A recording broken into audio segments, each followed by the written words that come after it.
Hello there, channel members, friends, and followers from around the world. This is Q8 Pilot, your host for tonight's show. And today, ladies and gentlemen, we have something very special.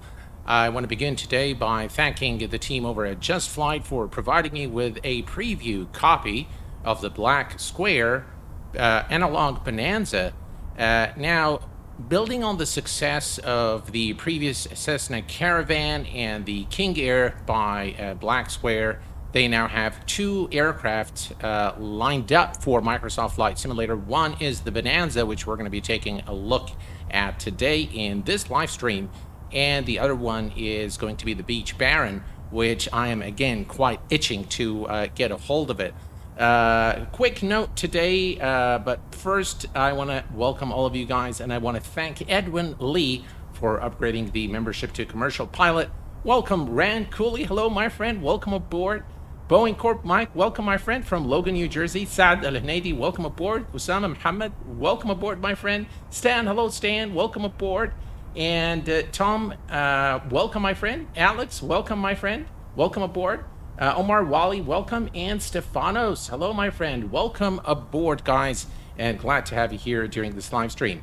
The current location where we are situated at is Cloverdale in the state of California.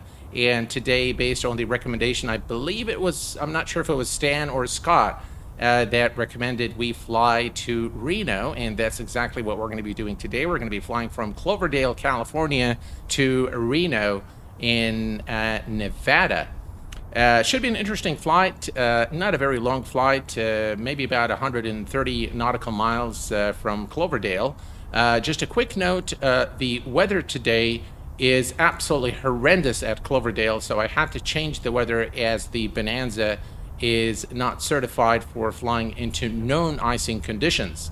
Now, before I hop into the aircraft and look at it, in fact, what we'll do is we'll just go down here and look at now the aircraft itself is the default Microsoft Flight Simulator Bonanza, so it's the same body. Nothing has changed from the external model. All the changes are in the internal model. But let me say this, and you don't hear me say this often. This is actually a very rare thing that I normally say, but this specific aircraft is a must-buy on day one. And in this live stream, I'm going to show you exactly why. Osama Mohammed just upgraded to Commercial Pilot. Thank you very much, sir.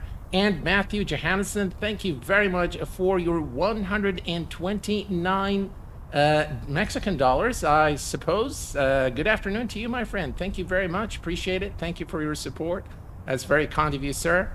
All right. So, also, what is worthwhile noting about the aircraft is Good afternoon. Good afternoon to you, my friend Matthew. Thank you very much for your support, my friend. Appreciate it. What's also very important to know is that every switch, every failure that you could think of has been simulated into this aircraft. Comes with an extensive manual that will teach you all about the Bonanza. The manual contains, maybe we'll take a look at the manual, maybe a glimpse of it at the end of the live stream. But this is definitely a must-buy on day one of release. And the aircraft is due for release next Thursday, I believe. So let's hop into the cockpit of this beautiful aircraft. I love the Bonanza. It's an aircraft that I really loved in X-Plane, and we have it now for Microsoft Flight Simulator. And let me tell you, this is study level, folks. If study level has a meaning, this is the meaning of study level. And you're going to find out why, of course, today. Now, I've changed the weather, but as we start cruising, maybe during our climb, we'll change the weather to live weather. We'll see about that once we are, en route to our destination. So, and I think it's worthwhile going through the checklist. I know it can get a little bit lengthy, but I think to get full appreciation of what has been modeled here, I think it would be worthwhile going through the checklist. But very quickly, if you look at the aircraft, let me hide the flight controls here. And everything is modeled. The oxygen is modeled here. All the gauges, all the steam gauges here, and very nice feature. Again, building on the success of the predecessors, the King Air and the Cessna Caravan, you can switch the autopilot, the navigation system, the avionics here. As you can see, the KX 155, or you can go to the GNS 530, or you can go for the PMS 50 or the GTN devices as well. You can do the same on the on this side here. Now, this is your transponder, and this is for the ADF. But this device doesn't just work as a weather system. It's actually the failure system, and we'll take a look at that. All the circuit breakers have been modeled and are functional, and believe me, they do work. And this, you can set this aircraft for scheduled failures or random failures, which I think is very, very cool and really adds a lot to the aircraft. The interior overall looks really, really nice. The night lighting is exceptional as well. And we'll take a look at all of that. Of course, all the circuit breakers here are, again, functional and modeled. And the carbon monoxide emissions or control here sensor is also modeled, and we can test it, as you can see here. Really, really cool aircraft. Really. And by the way, even the landing gear, the alternate landing gear is again modeled. It's currently stowed here. So overall, I think the aircraft is really, really cool, and I really like what Black Square has done on this aircraft. It's exceptional work, and let's actually start taking a look at it. So what I'm going to do, I'm going to bring up the checklist, and before starting the engine, the pre-flight inspection is complete. Seats and seat belts are secure. The cabin doors are latched. Parking brake is set, as you can see here. And then the emergency gear handle is stowed. We just took a look at that. The avionic breakers are all in. We've checked all of those here and all of the breakers here. And the oxygen pressure, so the oxygen pressure is right here. We can just go there and take a look at it. There you go. The oxygen pressure is at about 1550, 850. It's kind of, yeah, it's a little less, but that's okay. The avionics are currently off. The throttle is closed, and the propeller should go on high RPM, which we will do now. And let's see here. Mixture goes on full rich, so let's do that. The aileron trim is centered, which is here, which it is centered. And the cowl flaps, the cowl flaps should be open, which they are. Alternate air is off. The firewall valve should be open, and that's the firewall valve right. Where is it? Firewall valve.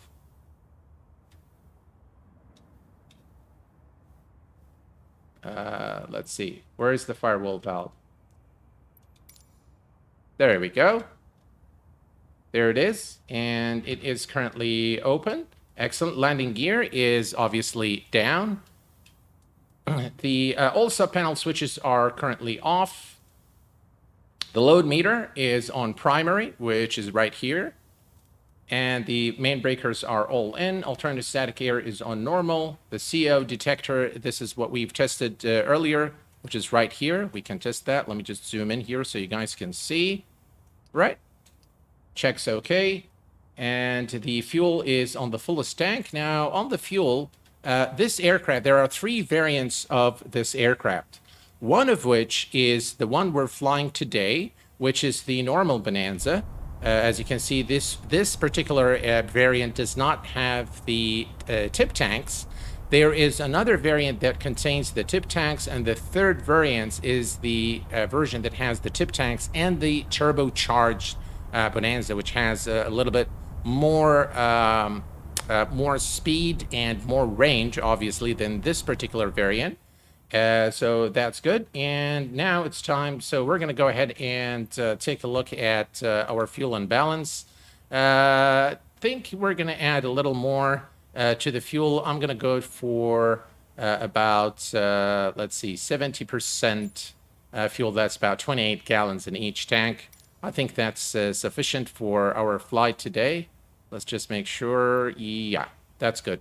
70%. Payload is fine. 175, 175. All right, so that's cool. And then we're going to go and the fullest tank. By the way, the fuel selectors are here, and you will need to switch between the tanks during flight, maybe every 10 minutes or so to keep the balance. Does it come with the V-tail? It comes with a turbocharged version. I'm not sure if it's the V-tail. And we'll take a look at the variants at the end of the stream for sure. Mike Zoger, hello, my friend. Welcome aboard from Big Smoke, Toronto. Welcome. Glad to have you here with us. All right, so all is good here, and now we can go and turn on the battery, the beacon lights on. So beacon lights are right over here. Beacon lights are on, and the battery master is on, which is right here. We can take a look at all the gauges here. Now, incidentally, on one of the tests I've done, I had the readings on the right tank reading 0, no matter how much fuel I had. So I reached out to the developer, and he said, please check that there might be a random failure. And indeed, it was a random failure that we need to clear here. But it was very cool that, you know, some things can just go wrong like the real thing. And yeah, so bus volts, the bus volts are down right here. And we need about 23 volts. This is good. So minimum is 23. We have about 25. So this is good. We are cool there. What did we do? All right, excellent. And then the primary alternator is on. Right here is on, and we can also go for the standby alternator is on. There are fuel quantities. We have sufficient fuel for our flight, as you can see here. And next, we're going to go to the fuel pump. Now, we're going to put the fuel pump on low and just hear it out. I hope you guys can hear it. Right? It's audible. Excellent. So that's checked. And the auxiliary fuel pump can go to the off position. The standby gyro pump is right here. Now, two things we need to look at when we turn on the gyro pump. We want to look here at the standby gyro, and also we want to look at the instrument air, and those should both illuminate, and this should give an indication. So let's do that. We have the standby gyro on, and you can see the instrument air is also indicating, so that's good, and that is checked.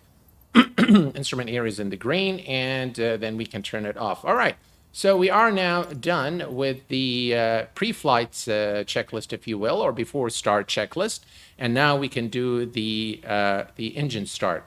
The Bonanza is actually a very, excuse me, the Bonanza is actually a very easy aircraft to start from cold and dark. Hello, we have Alex with us. Hello, Alex. And we have also Farmer Beavis. Hello, my friend. Welcome aboard. But I think it doesn't come with a V-tail. That's a different generation of Bonanza. That's probably right. That is probably right. Yeah, thanks for that. All right. So in order to start this aircraft, the mixture should be on full rich, which it is. The propeller on high RPM, which it is. Throttle is full open. All right, which it is, and then the fuel pump is high for it actually should be more than 2 to 3 seconds. I think it's more like 10 seconds for the fuel to fully flow into the engine. So let's go ahead and turn on the fuel. Hopefully we don't flood it, but let's go ahead and put it on high.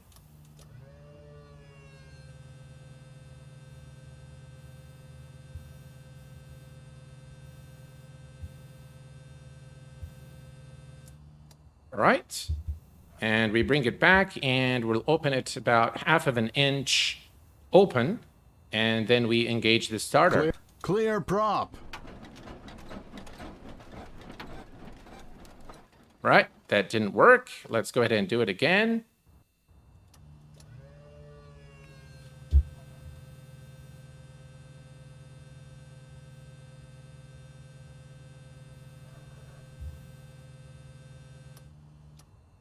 All right, and half of an inch open. Yeah, we have a good start. We're looking at about 1,000 RPM. So we are going to reduce throttle here. All right, that's about 1,000 RPM, and we're going to lean the mixture for taxi. There we go. All right, so everything here is good. About between 1,000 and 1,200 RPM is good. And let's go ahead and go for... now, as you can see, the checklists are available for hot start, for flooded engine. But now we want the after starting. As you can see, the throttle is between 1,000. The oil pressure is right here. So this is the oil pressure. We can see the pressure is in the green. The temperature is also in the green. The start annunciator is extinguished, which it is. We can see that there is nothing here. By the way, you can check all of these annunciators right here. So that checks everything, all your lights and everything. Low volts annunciator is extinguished as well. Alternator load is below 25 amps in 2 minutes. So we'll give it a little bit of time, and then we'll check the amps. Bus volts 28, which we have about 28 here. Let's zoom in. Yeah, that's about 28 volts. Excellent. Engine instruments are all in the green. Everything is looking pretty good. The lights as required, by the way. We should have, no, we have the beacon lights. That's fine. All right, everything here, weather radar is on off or standby, which is right here. And it is on off, or it's actually on the on position. All right. Let's see. And then the avionics. So we can turn on the avionics master, and ooh, you can see everything now turning and initializing all the aircraft systems. I do have the PMS-50 device here today. So we are going to be using that for our flight. Cabin and air heat as desired. Air conditioning as desired. Mixture is already leaned for taxi. Parking brake. All right, so we're actually good here. We're going to just set up our flight plan. Now, the cabin temperature lights are also modeled, fully modeled here, and it will tell you what is the cabin temperature. The current cabin temperature is 15 Celsius, a bit cold. So we'll turn up the, we'll pull the cabin heat on a little bit to warm it up. It should warm up in a little while.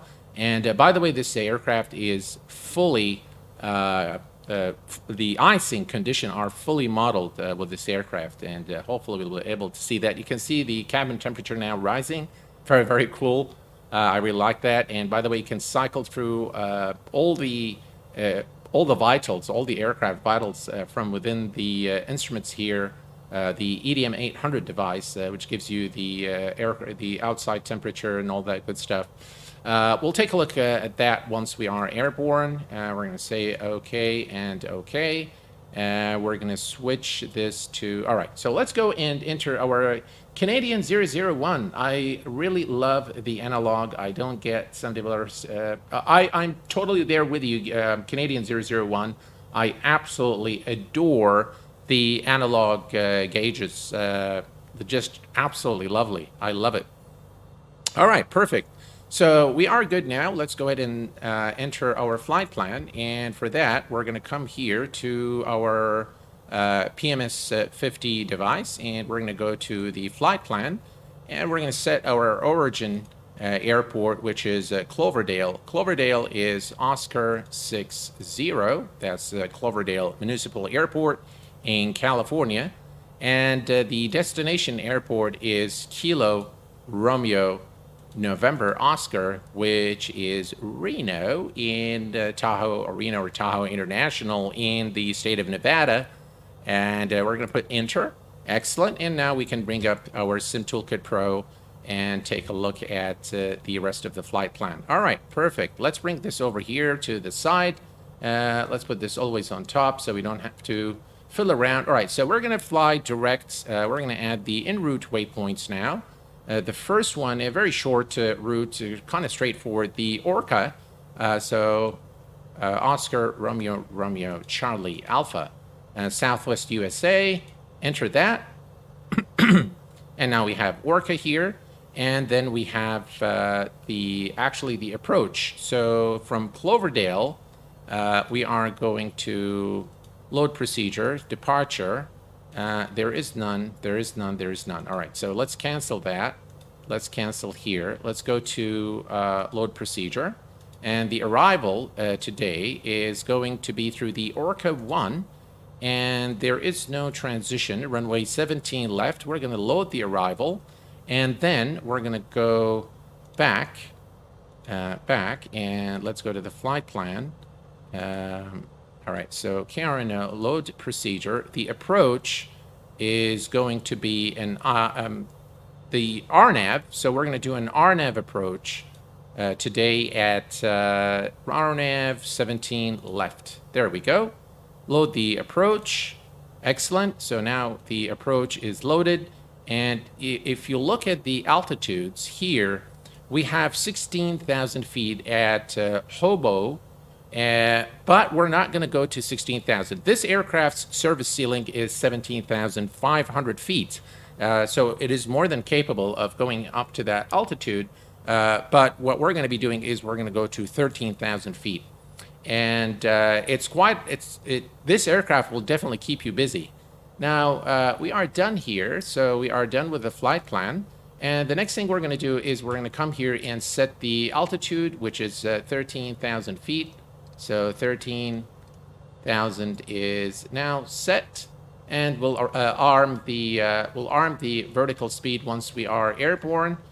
We are going to be flying GPS today, but we are going to select a few waypoints, a few VOR stations, and I'll show you how these systems work, which is pretty cool. All right, everything is set. Let's hit the B button here and set our altimeter. Everything is now excellent. All right. So one thing we do want to see before we kind of depart is the failure system. And the failure system is smartly integrated into this weather device here. If you go to on, this of course performs the weather test. And then if you go to the on position, now this is the weather system. And you can switch, of course, and you can change the tilt and stab. But if you go to the nav, now it will give you the engine condition. As you can see here, engine condition is currently 100%. You can reset all the failures. You can refill your oxygen, repair the engine here. And if you go to the log, this is where you can actually set the global failure rate. You can increase it. It's currently set to 1 times real time. You can do scheduled if you like. You can reset to default, detailed settings here, and you can select which failure you want and after how many hours you want actually this to fail, which is pretty cool. So everything you can manage in terms of the failures here, I have set it, I've left it at random and at 1 times real time, so that, you know, I don't really get that many failures during at least this stream flight. Again, guys, today we're not flying in real weather because the current weather at Cloverdale is absolutely horrendous. And as you can see here, flight into known icing conditions is prohibited. So, ooh, look at the cabin temperature now. It's really warm. All right, so let's bring this down here a little bit. And yeah, otherwise the passengers are, our guys flying with us today will complain. All right, let's go to the checklist. And we are done with the after starting. Then run up. We're going to skip the run up. There's a lot to do, but we're going to turn off the standby alternator now. We're going to turn on the taxi lights. We don't need flaps for departure. The mixture is currently lean, and everything is set for takeoff. All right, let's go ahead and release the parking brake and head over to runway 32 for departure. We're going to set this back to the weather, and we'll see if things, we're going to go ahead and turn on the alternator as well. We're going to put it on altitude. There we go. And we're going to be squawking 1200 today for VFR. And we'll just go ahead and depart. MC Crewfish, good evening to you. Stan, hello, my friend. Welcome aboard. Is that the GTN 750 and 6V avionics package? That would be the 750 by PMS. So this is not the TDS package. This one is from PMS 50. This looks to be a setup from Black Square previous offers. I don't think the previous releases, Caravan, for example, have failures. I'm not sure. I think it does. But yeah, let's go ahead and release the parking brake and head over to the runway.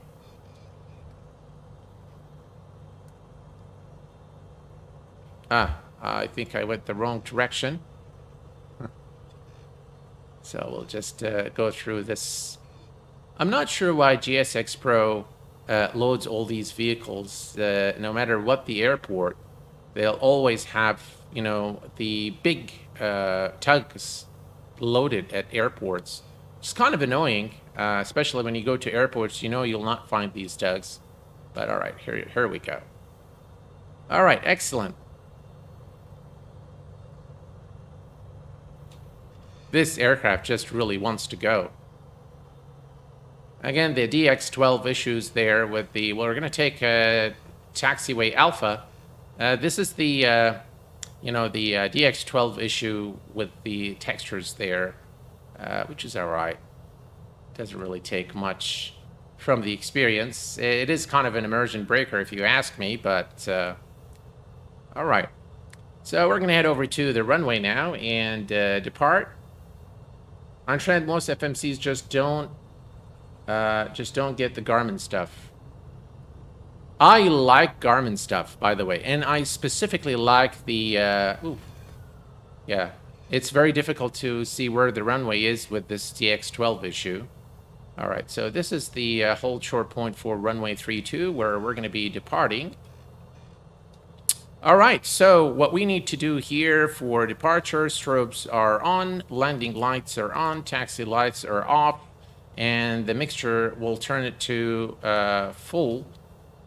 We'll bring those to view.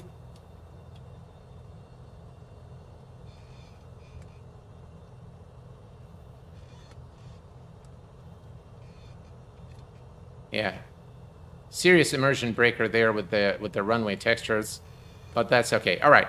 So for takeoff, full mixture on full rich and full throttle, and we're going to monitor the aircraft's gauges. We're going to switch this to map.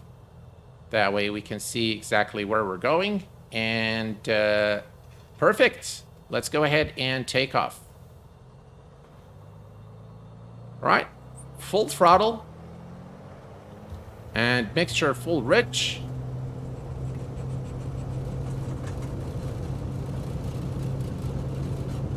$70 knots, rotate. And positive rate of climb. Gears going up.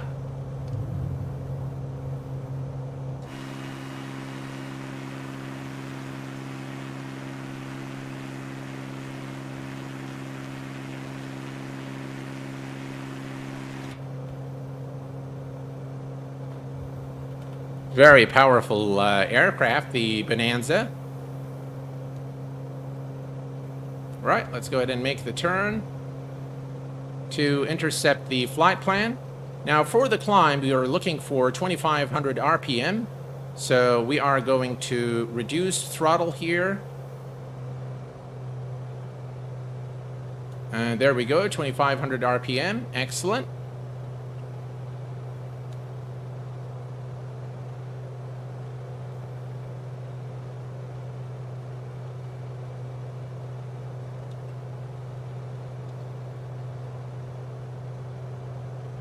And we're going to continue our turn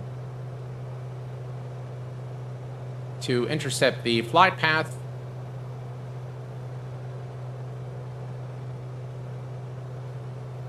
We're looking good.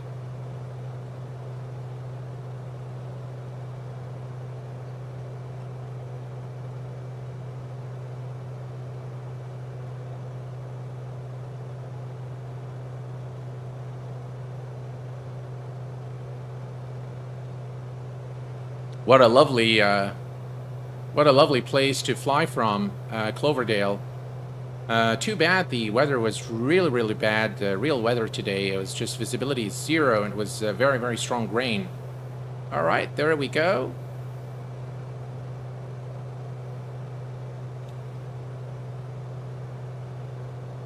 We continue our climb.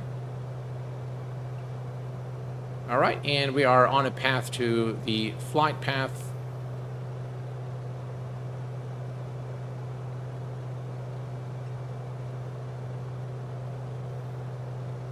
We're maintaining about 1,200 feet per minute for our climb. All right, there we go. Look at that, guys. Beautiful.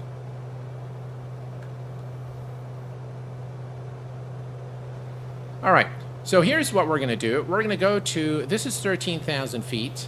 So we're going to click on VS, and we're going to click, we're going to climb at about maybe 900 feet, actually 800 feet per minute.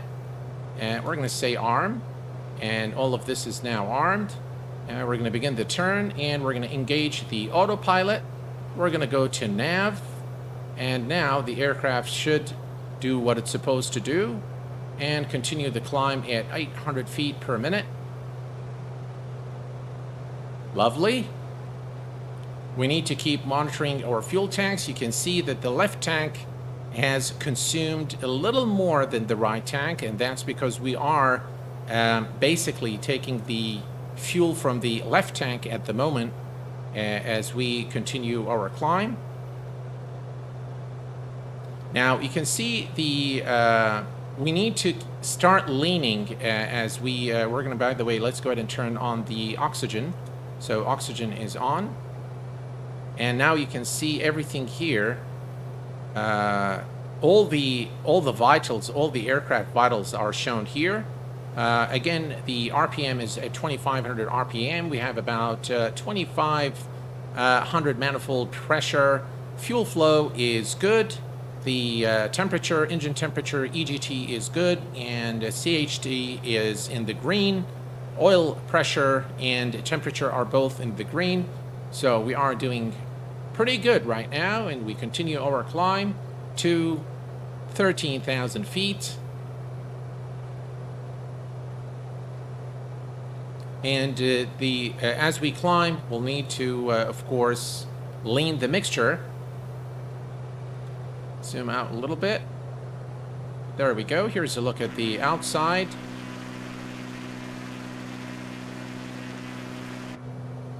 Just really lovely. Carl Childers is in the house. Hello, Carl. How's it going, my friend? Welcome. I used to be clueless at the Garmin G430 and X-Plane, but now I'm doing full IFR flights with VNAV. Oh, perfect. See, practice makes perfect. Right, we continue our climb. We're looking good. And we'll start leaning.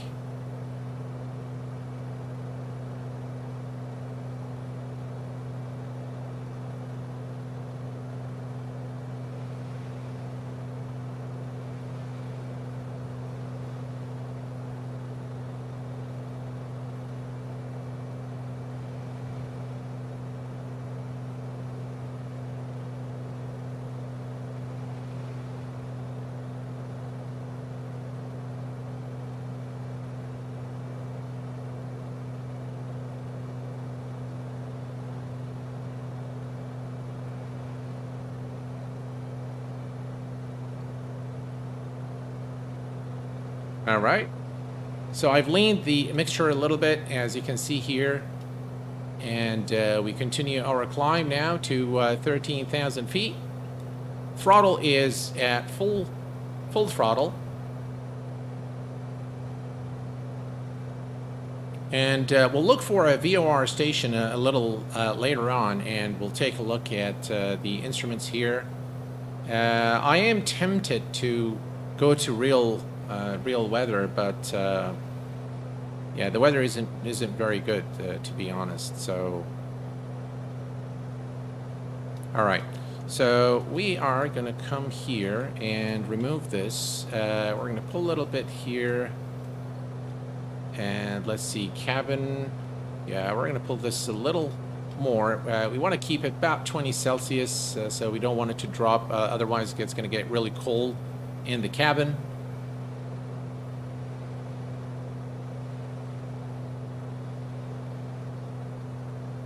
We're coming up now to 8,000. We can turn off the landing lights and continue our climb.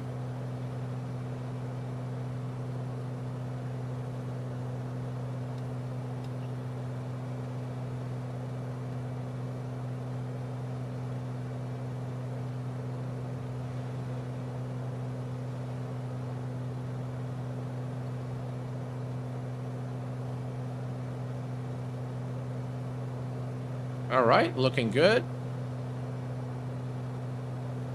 And we can decrease the rate of climb to maybe 700 feet per minute. We have a sufficient distance to get to our cruise altitude.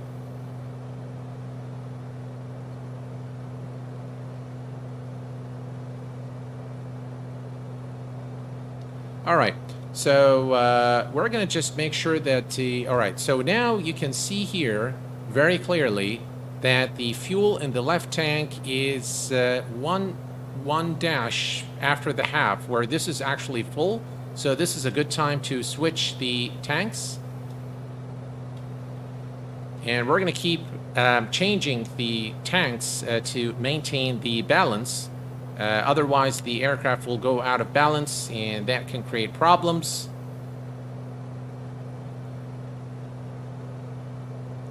All right, excellent. We are approaching 9,000 feet, and I'm going to go ahead and reduce our rate of climb to 500 feet per minute.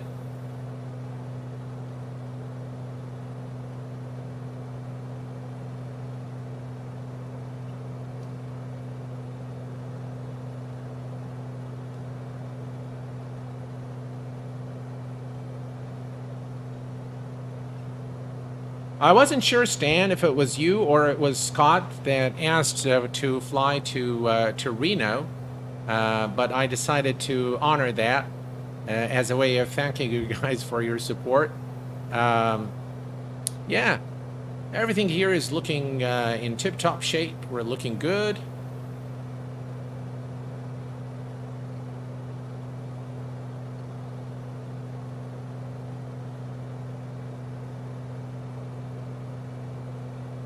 All right, so if I zoom out, let's see. So we'll just wait a little while. All right, so zoom out. There we go. That's much better view. And we continue the climb to 13,000 feet.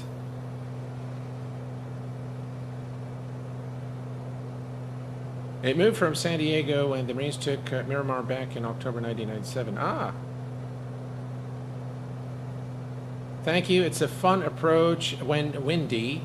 Have to go around twice on AA flights. Correct, Stan. In fact, I did a test earlier this morning, and that's exactly what I had to do. The crosswind was incredible. Very, very strong. So maybe we'll switch to live weather once we are closer to our destination. It's just that I was unable to fly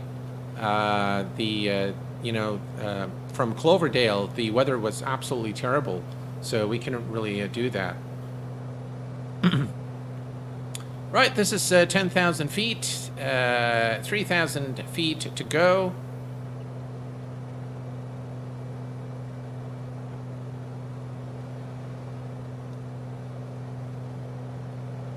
Absolutely gorgeous surroundings here. Right, landing lights are already off. Everything here is good.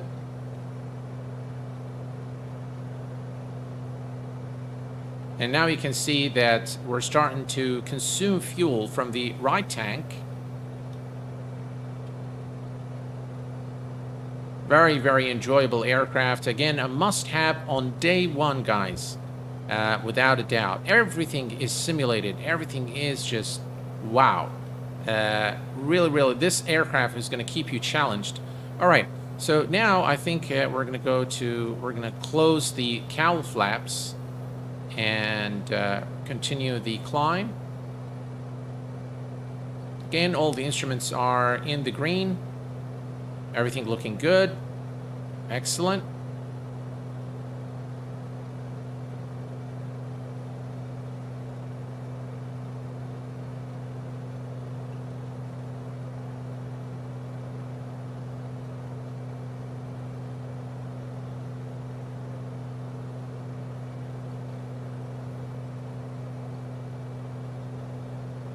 And we continue the climb at 500 feet per minute.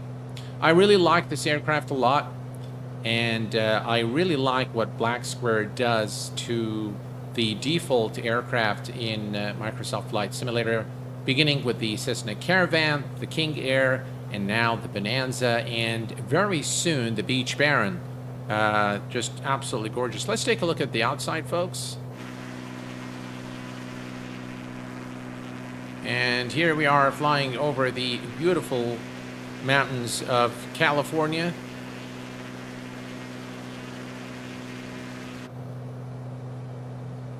That's 11,000, 2,000 feet to go.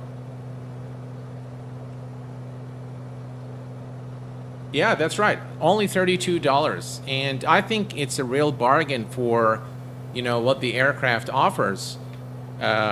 Really a must-have. If you like study-level aircraft and you like general aviation aircraft for that matter, this aircraft is definitely for you. And it is really a sensational aircraft to have. Really, if you like challenge, and if you really want to study, by the way, this aircraft, you can, because the manual that comes with it is just so detailed that you can really learn about the aircraft. And by the way, the turbocharged version also have extensive details in the manual that you can read. Maybe in our next flight on the Bonanza, we are going to do this. We are going to pick the different variants. So this time we're going to, this is like kind of the standard variant. And then there is the one with a longer range with the fuel, the tip tanks.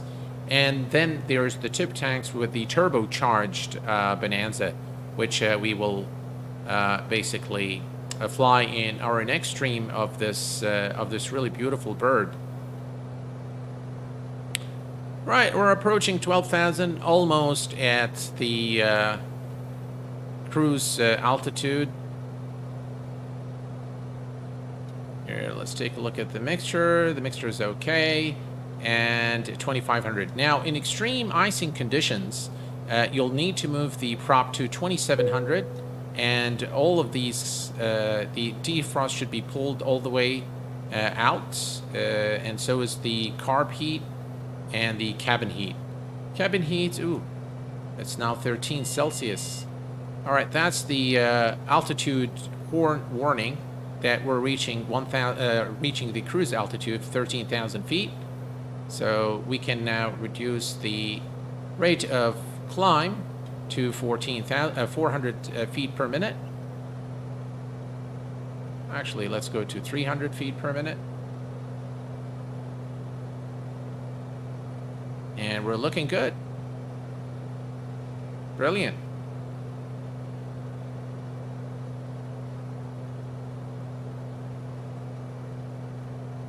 How do you choose your flights? The Super Gamer. That's actually a good question, the Super Gamer. So normally what I do, there is a scheduler in SimToolkit Pro. And what I like about SimToolkit Pro is that it's got real-world schedules.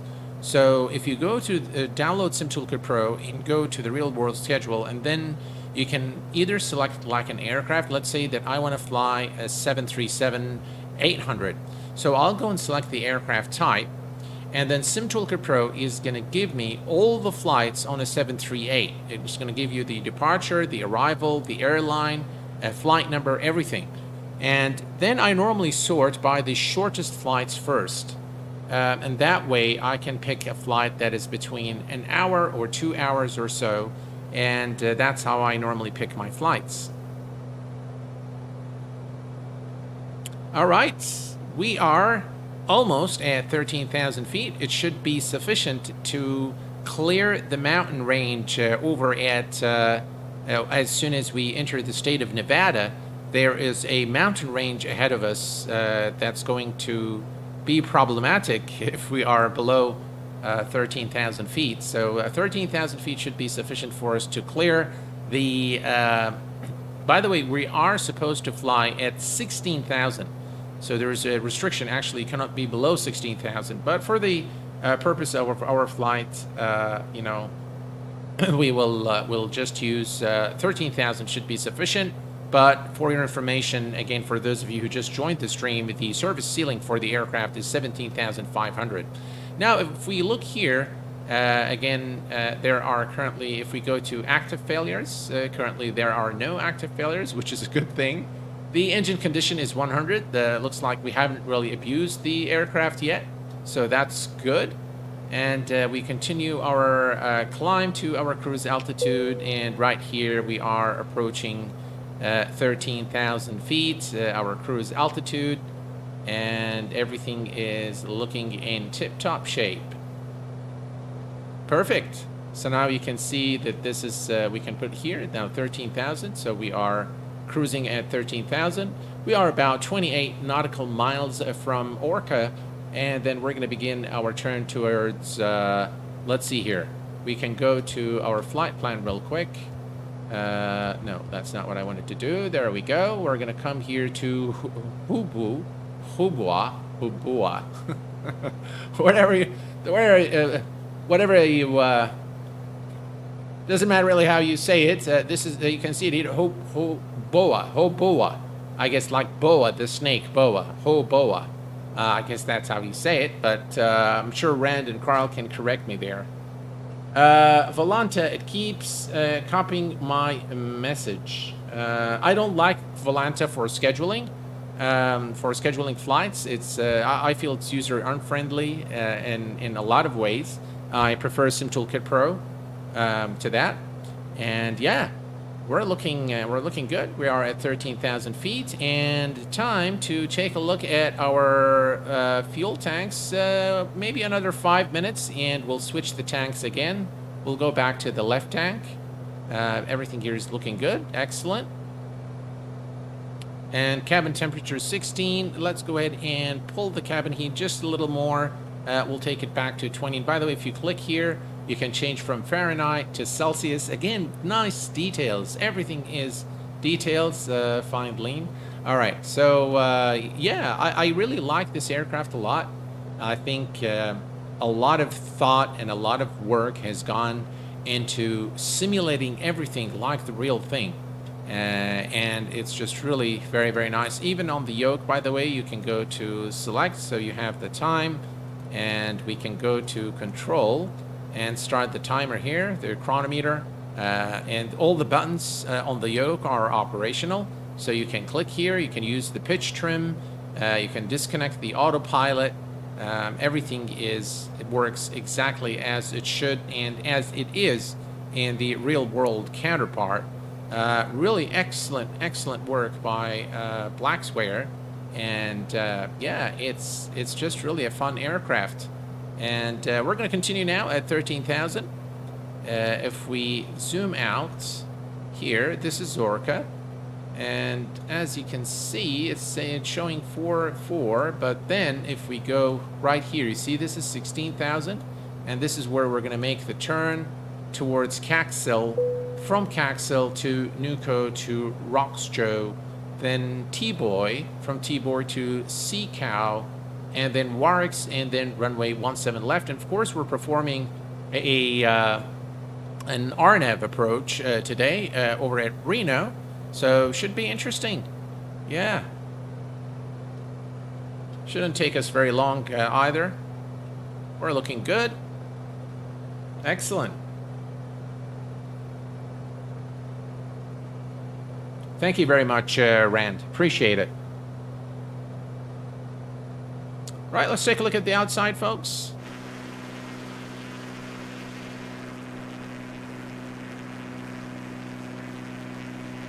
And you can tell we're flying over California just from this beautiful terrain underneath. California is a beautiful state to fly over. I remember flying with a retired U.S. Navy, U.S. Air Force pilot back in 1990. I'm not sure if it was 95 or 96. Captain Lee took me on a flight around Fresno, and once you're up in the air, because Fresno is a very agricultural city, and so you'll see a lot of green once you're up in the air, at least back then. And we flew over and we went to Harris Ranch. We had a nice steak, and yeah, it was a lot of fun. It was an incredibly fun flight, the way I recall it. Here's a nice wing view for you guys as well, as you can see the beautiful Californian terrain. Cruising at 13,000. Let's take a look here, and we are looking good.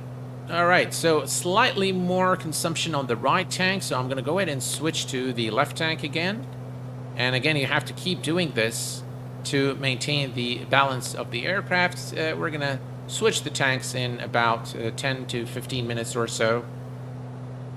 G. Walker, welcome to the QA Pilot channel. And we have also Gotago Joe. Welcome to the Q8 Pilot channel, my friend. Appreciate it. Thank you for your support.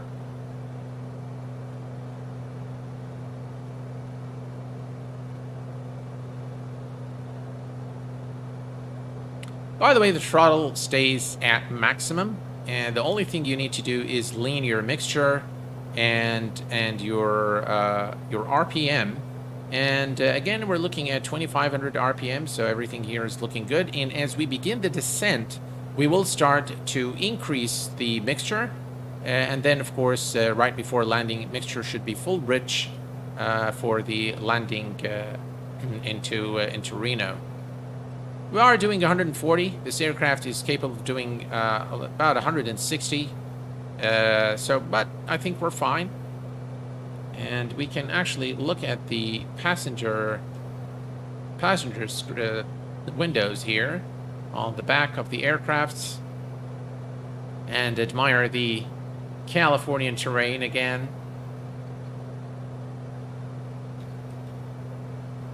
Very good. What a lovely scene.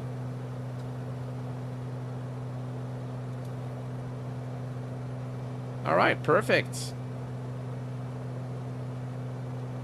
Steak at Harris Ranch. Wow, for those who don't know, it's one of the finest cattle ranches with world-renowned beef. Absolutely, Stan. Absolutely. Just really very, very delicious meal there over at Harris Ranch. And I remember that it was actually very pricey. And I bought, as a souvenir, I bought Captain Lee a bottle of wine. I don't drink, personally, but I bought him a bottle of wine, and I signed my name and gave it to him as a souvenir. And apparently it was a bottle that he's kept for a very long time, but he finally, I think he had a special occasion where he, he consumed it, and he kept the bottle with my name on it. And he asked me to write my name in Arabic on the bottle, so I did that. And he still has the bottle. I don't know. I've lost touch with him. I think the last time I've had any contact with him was maybe 5-6 years ago. So, but until that time, he had the bottle. So, is SimToolkit Pro better than Volanta? Absolutely, absolutely. I definitely think that it is better. Now, I'll tell you one thing about Volanta, where Volanta excels. The interface of Volanta is nicer. So the user experience is nicer, but the usability, functionality, and the tools, SimToolkit Pro wins hands down. There is no question in my mind. And by the way, it's free. So Volanta, there are some premium features you have to pay for. SimToolkit Pro is absolutely free of charge. So you can't go wrong with free, right? And by the way, the strip bar you're seeing, giving you the flight information on the top of the screen today, is from SimToolkit Pro. So I personally prefer SimToolkit Pro over any other EFB program. And yeah, it is more than an EFB, without a doubt. It's just absolutely brilliant.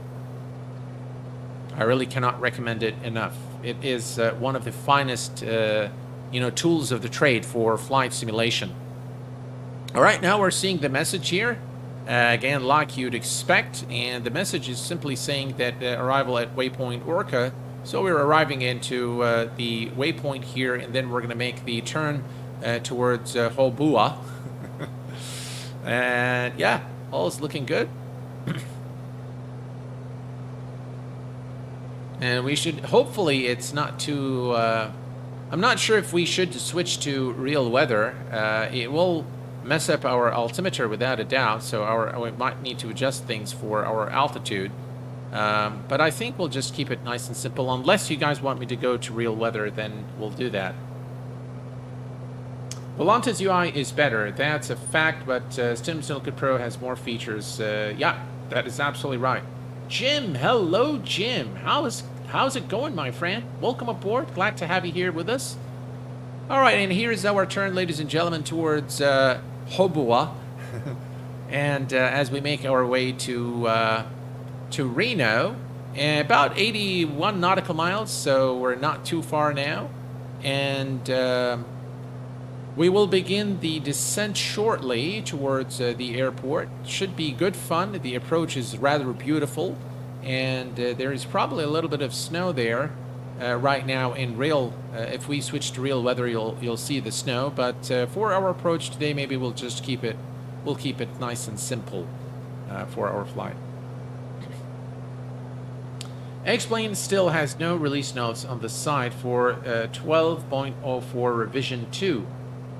Oh, they have revision 2 already. I didn't know that, Alex. I'll check it out. But my hunch is that more fixes for Zinc and probably Thronda, because the Thronda 208, the Cessna Caravan, was it? I believe the Cessna Caravan had some issues with some missing elements in the previous version. So I know they had it in the release notes for R1, but this actually was not fixed because I have the aircraft and I couldn't update it. Yeah, the weather is light snow. That is correct. So R1 was a zinc fixer, and I think R2 is going to be a zinc fixer too, with the Thronda fix as well, because it wasn't fixed in the previous release. Right, let's take a look here very quickly at our fuel. Fuel is looking good. Still, we'll wait until it's closer to half, maybe halfway between half and where it is now, and then we'll switch to the right tank. All right, let's see if we have a VOR station close by.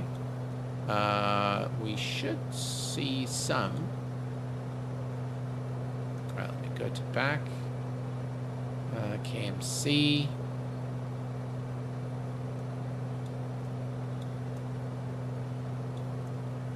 Not seeing any VOR stations here in close proximity. That's all right.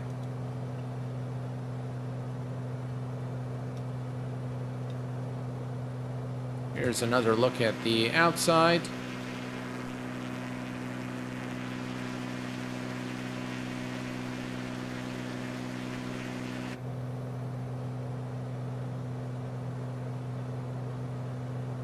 Getting closer to our destination. XB1204R2 is really getting there. That's very good to know. Varmel, hello my friend, welcome aboard. 115.5 VOR should be in range. I don't know, we can find out. We're going to come to the nav2 and we'll set it. Let's come here. 115.5 you said, right? Yeah, let's do that. 115.5. 5 and 115.5. We'll turn this to the active.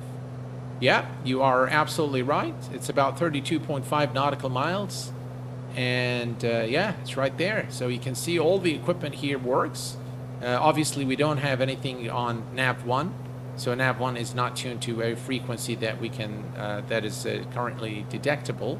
But here is nav2, and as soon as you turn in the frequency, You have it here. You can switch here. By the way, this also have the RNAV, similar to what I've shown in the Cessna Caravan. So this has the same feature. And yeah, absolutely brilliant. Just absolutely brilliant aircraft. And by the way, as I've mentioned at the beginning, full icing is simulated on this aircraft. And you actually once you get the icing, you need to move the proper propeller to 2700 RPM, move the defrost all the way out, and carb heat out, and cabin heat. Speaking of cabin heat, we are at about 18 Celsius, which is a little bit cold, but maybe we'll pull this out just a little bit here, get it to about 20 Celsius, should be fine. We're actually not too far now from Reno, and you should be able to see the mountain range ahead, which is going to be indicative that we are probably arriving into the borders of California into Nevada, which is, you can see it actually far in the distance there. So that's one of the nice things in Microsoft Flight Simulator is it's brilliant for VFR flying. And you can actually see what things look like. And, for those of you who fly frequently in California, they'll probably recognize, where we are and what we're doing. And of course, we have a nice map here. Also to tell us, why are we not getting the VORs on the map? Ah, there we go. Now we can see the VORs. I guess the range was a bit too much, too high. So now we can see this is Kilo Mike Charlie Charlie VOR station, and now we can actually select any of those VOR stations, and they will show on the display here. Yeah. And by the way, just for the equipment, for the Bendix equipment to work properly, so if you want to track, we need to move this to VLOC, and you will see that everything here works as it should. Right now we're in GPS mode, so this is not detectable. It's actually not. It works, but because we are in GPS, then it will not indicate the distance or the direction to the station, the heading basically, and course to the VOR station. But everything on this aircraft is operational. All the buttons are simulated. All the switches, all the lights illuminate. Everything works exactly as it should, and exactly like it works in real life. I remember I loaded the aircraft just to test things out in different locations, and I've set the temperature to very high temperature, and I saw the cabin temp high, illuminating red here, and the same goes for cabin temp cold. When it's very cold outside, then this becomes blue, which is really cool. Abigail, how are you doing, my friend? You can try it in the simulator, though. Divert or hold until conditions are better. Are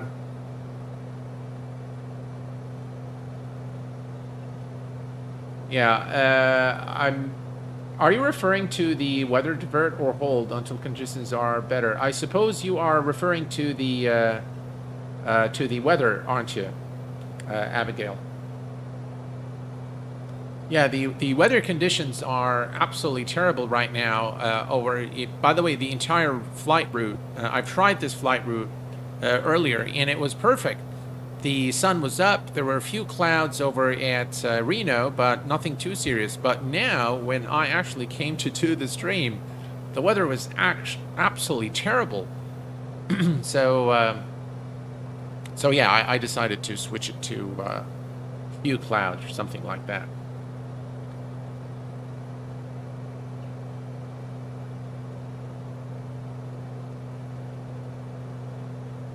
Right, looking good, and we can see the mountain range ahead of us now, about 58 nautical miles before we actually begin the descent.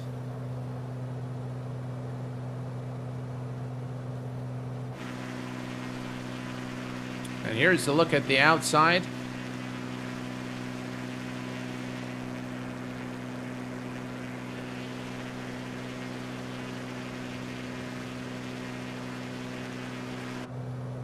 Lovely.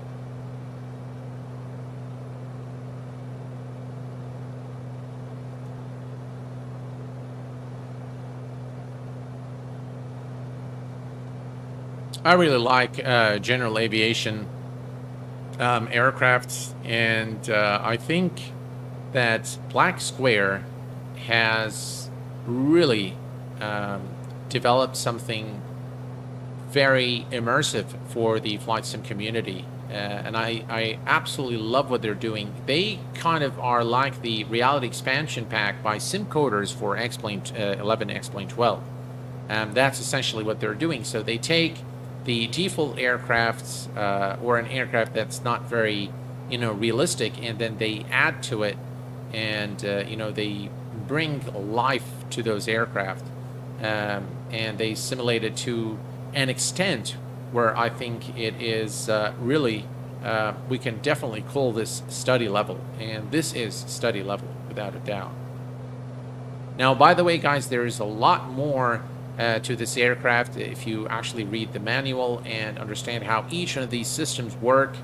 Again, I think you'll get more appreciation for the aircraft. You can see the mountain range now ahead. But this actually gives you a very basic understanding of what the aircraft has to offer. And I think it's time for us to switch the tanks. So if we look down here, yeah, you can see this is almost at half, and this is right there. So we're going to go ahead and switch the tanks now. So I'm going to switch to the right tank. And yeah, we do have to keep changing those tanks every 10 to 15 minutes or so.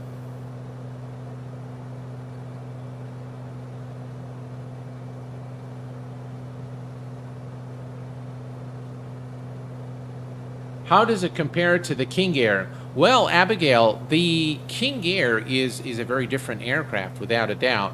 In terms of the fidelity, I think both are excellent.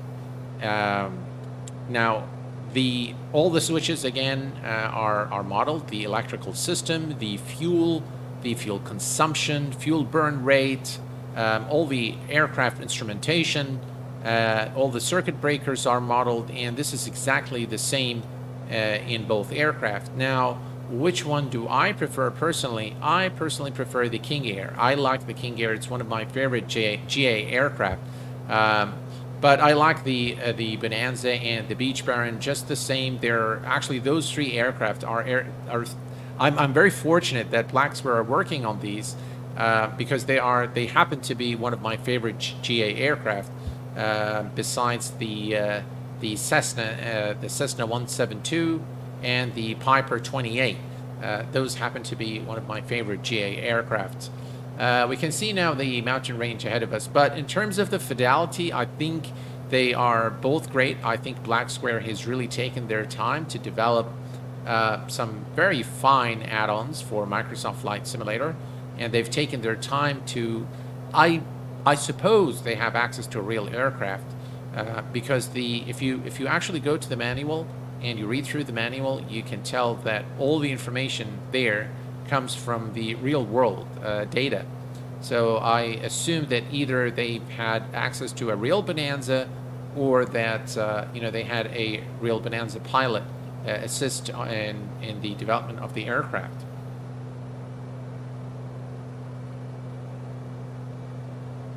Q8, have you ever tried the Metroliner? It's a small regional turboprop, and it's really fun to fly and explain. No, I have not done that. Maybe I'll take a look. The Airfoil Labs King Air in X-Plane 11 is awesome. Can't wait for them to port it. Yeah, absolutely. Absolutely. When I put liveries in the community folder, why does it not show up in MSFS? The Super Gamer, I don't know. They should. But maybe they're not compatible. So maybe you're using a livery that is outdated. And that's just a hunch. I don't know. All right. We are looking good, ladies and gentlemen. And we continue our cruise at 13,000 feet. We are about 42 nautical miles now from our destination. You can see the beautiful mountain range ahead of us now as we exit the state of California, head over to Nevada.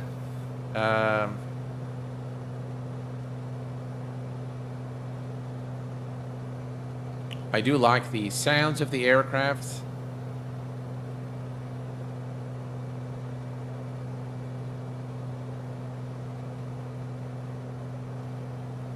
And, you know, I do miss the TDS GTN 750. I think it's got a much nicer display, but it requires a little bit more resources.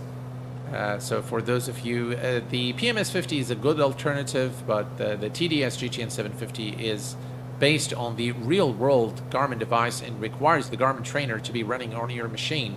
So it is more realistic and simulates the real unit to a much closer extent than the PMS 50 device. And on the price point, it is cheaper as well from the PMS 50 if you are considering the if you're considering the subscription or the one-time payment, the TDS GTN 750 is still cheaper than the PMS 50 device. Carl Lewis, hello my friend.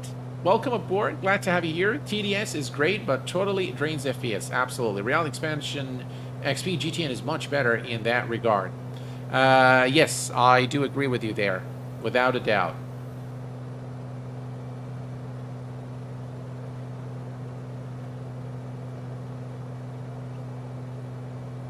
It is very hungry in terms of FPS, without a doubt. Here's a quick look on the outside, ladies and gentlemen. As you can see, we are now flying over the beautiful mountain range here, and I love flying over the mountains. And we can expect a little bit of turbulence also as you fly over mountainous terrain. And we are actually now getting pretty close to our destination. We're doing very good also in terms of time. Yeah. We should begin our descent shortly. What I'm going to do, folks, is I'm going to take a very short break. I'm going to leave you with this view right here, and I'll take a short break, and I'll be right back.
And I am back just in time as we approach the beautiful mountains here, and we get to enjoy this beautiful scenery in Microsoft Flight Simulator. Let's go to there. Look at that, guys. What a beautiful looking sight here. Gorgeous.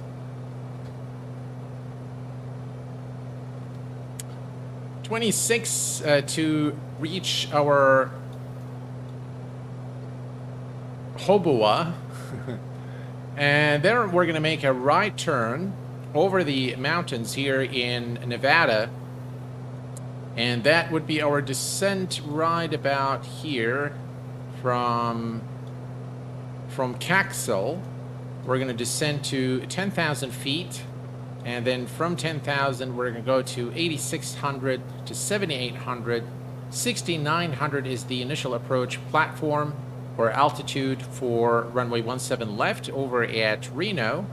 And yeah, absolutely brilliant.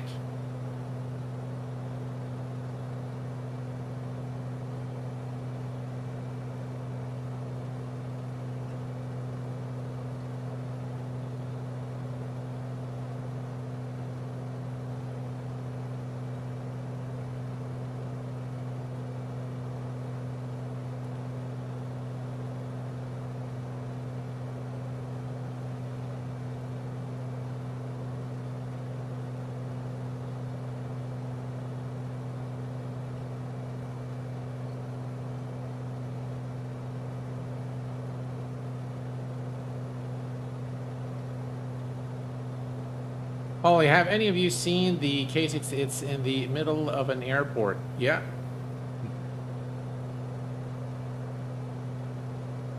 Hopefully there isn't an engine failure. Well, Abigail, I've set it to random failures. So if we get a failure, we're gonna have to deal with it, and it's gonna depend on where we are in our flight. Obviously, an engine failure in this area is very catastrophic. So maybe we'll just clear it and move forward.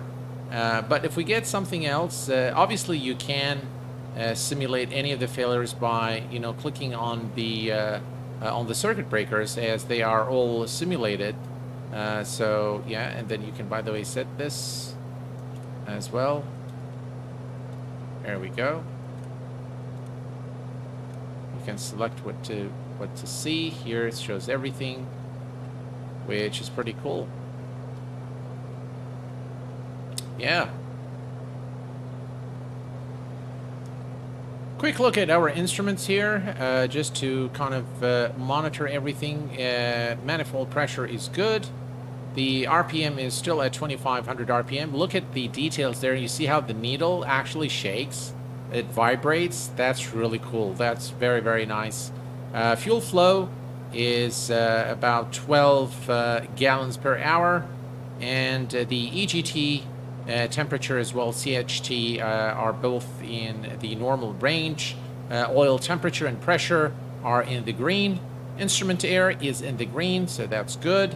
And both engines are, both fuel tanks have about the same amount of fuel. So in terms of balance, we are balanced, and everything is looking pretty cool. Excellent. We're almost at the area where we're going to begin our turn, and this is just absolutely lovely.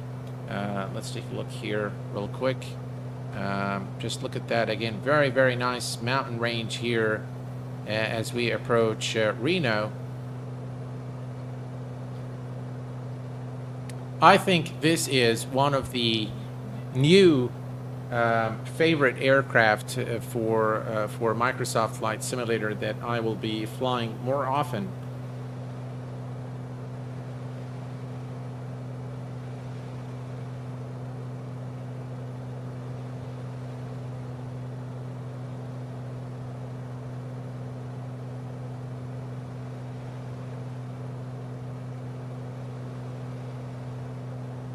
Yeah, it's looking very nice.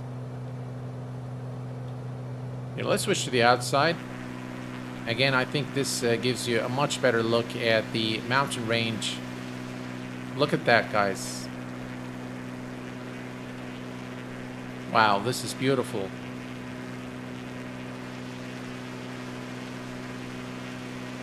Absolutely gorgeous. When it comes to scenery and the representation of the world, nothing comes close to Microsoft Flight Simulator. That I have to say.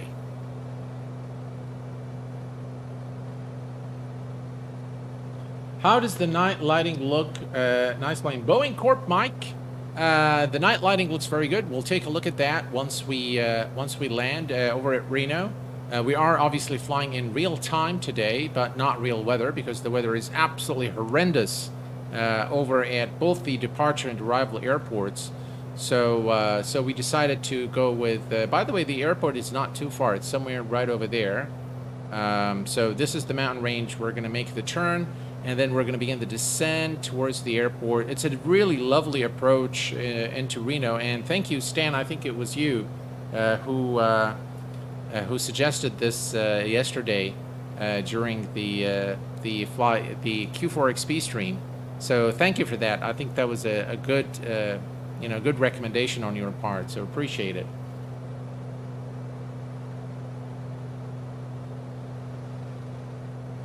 Definitely will do that for sure. The view is absolutely sensational, just absolutely gorgeous.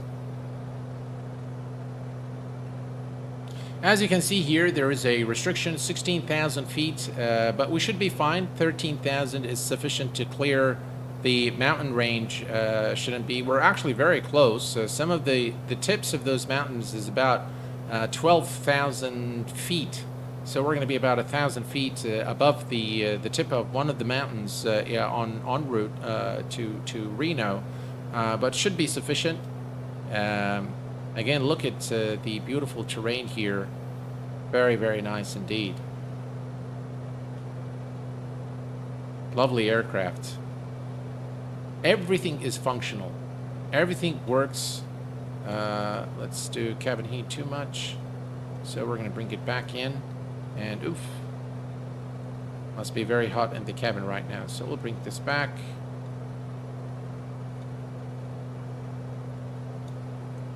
We could actually turn the air conditioning system, but I think we're okay. Yeah, temperature's reducing. We're probably sweating in the cockpit now.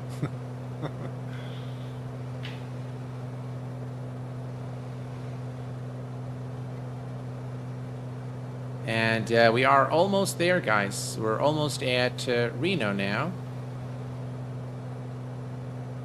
As you can see, there's a little bit of turbulence here as we... all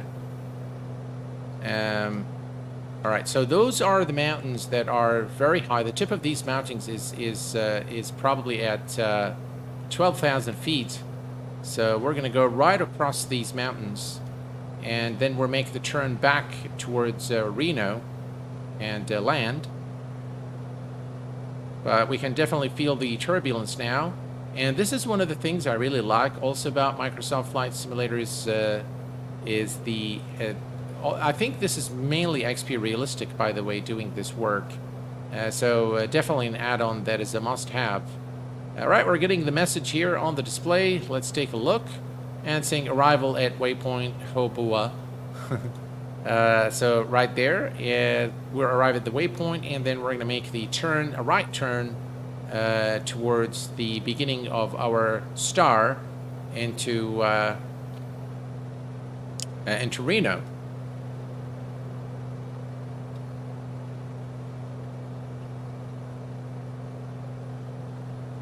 Excellent.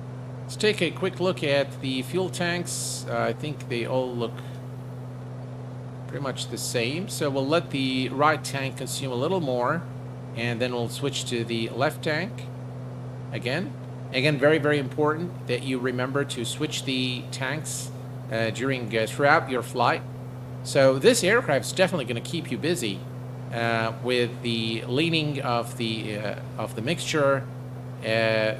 Switching between the tanks, all of that good stuff is something that will definitely keep you busy. Now you can see the turbulence here as we approach the approach Reno.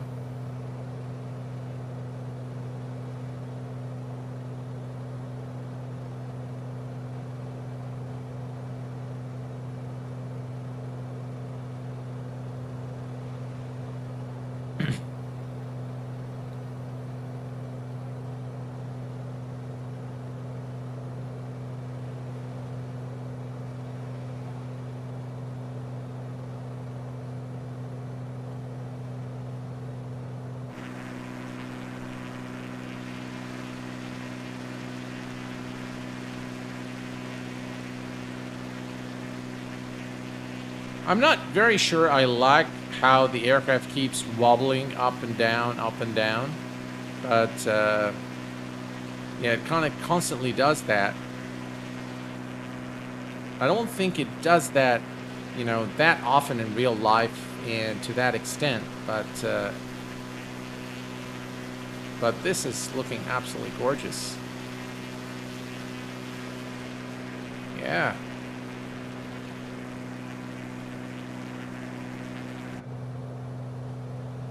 Right, message waypoint, that's where we're getting here. We're making our turn.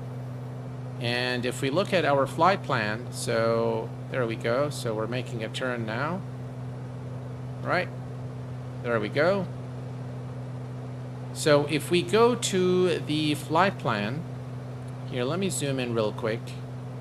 And I'm going to go back and go to the flight plan. So we are, where are we? We are right here now. So 16,000. And then let's go down. So we are heading to Caxel, 16,000. At Nuke, we need to be at 10,000.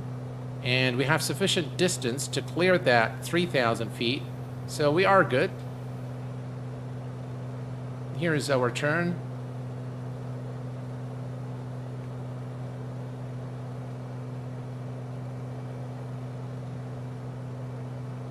So we are going to begin our descent shortly. And here are the see these mountains here? I think the tip of these mountains is about 12,000 feet. So that looks fairly accurate for a high elevation area. Planes I fly oscillate like that all the time. Oh, really? Thanks for that, Carl. I appreciate it. Sometimes it's overdone in MSFS, though. That's what I thought. I do know that they oscillate, but I felt that it was probably overdone. That were my exact thoughts. But thanks for that, Carl. Appreciate it. All right, we are getting pretty close now, and as soon as we clear the mountain range ahead, we will begin the descent. We're going to go back to our map, and this is where we're going to begin the descent right here. So from Caxel, we're going to begin the descent to 10,000, and that's Reno, runway 17 left. And again, we are performing an RNAV approach today. So we'll put this back. And we'll check our fuel here. All right, I'm going to go ahead and switch to the left tank now again. Right, left tank is selected.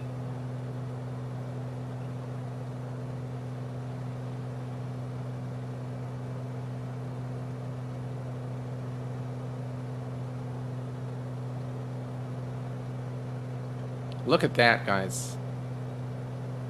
Wow, that looks absolutely beautiful.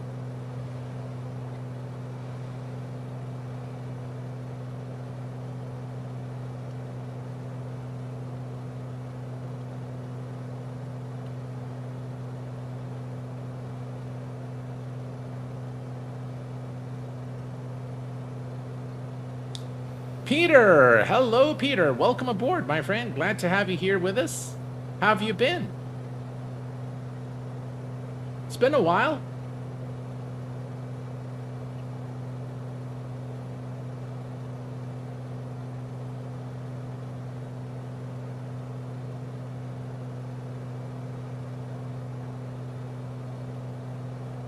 Everything's looking good. We are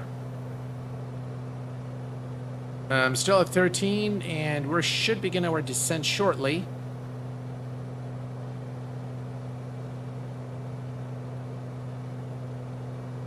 Thank you very much for being here, Peter. Appreciate it.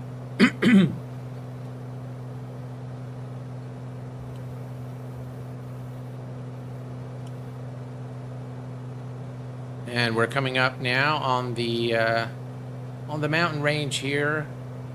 This is really beautiful, I must say. I mean, really flying in Microsoft Flight Simulator gives you a lot of pleasure. I think it's very immersive when you fly in Microsoft Flight Simulator. And if you want to enjoy the scenery, the mountain ranges, the different... What is that dot over there? Ah, that's probably some seagulls or some animals there. That's the only point of interest I have turned on. And so there must be something there. Yeah. But this actually looks sensational. Look at that, ladies and gentlemen. Absolutely beautiful.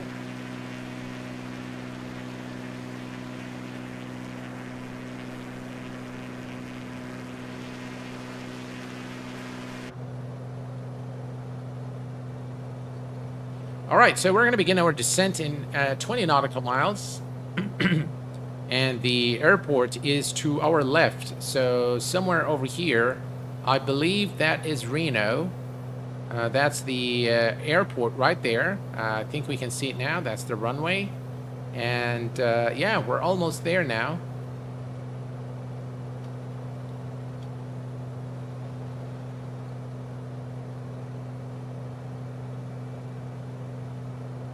GD, welcome aboard, my friend. When is this going to be released? It will be released next Thursday. The northern part of Lake Tahoe off to the right. Yeah. There it is. Right there. Look at that. Beautiful. I've been to Lake Tahoe a couple of times. A really lovely place to be. And if you're ever, by the way, in California, and specifically if you're in Fresno, you can go to Table Mountain. I think it's a gambling facility, but I think it's a lot of fun to go there and look around. I believe Table Mountain is owned by the American Indians, so it's kind of part of their reservation. And so it's a very well-kept place. I'm not sure if it's still there or not, but back in the day, Table Mountain was there. Maybe you guys who are in the U.S. can confirm. Peter, born and raised in Reno. We went to Lake Tahoe all the time. Love it. Yeah, it's a lovely place. Pip says, any equivalent plane for X-Plane? So there is a Bonanza for X-Plane, and there is the Bonanza, there is a Coronado Bonanza, which is, not very well-made aircraft, but there is a reality expansion pack by Simcorders for the Bonanza in X-Plane, which will definitely meet your expectations. If you like to fly in X-Plane, then yeah.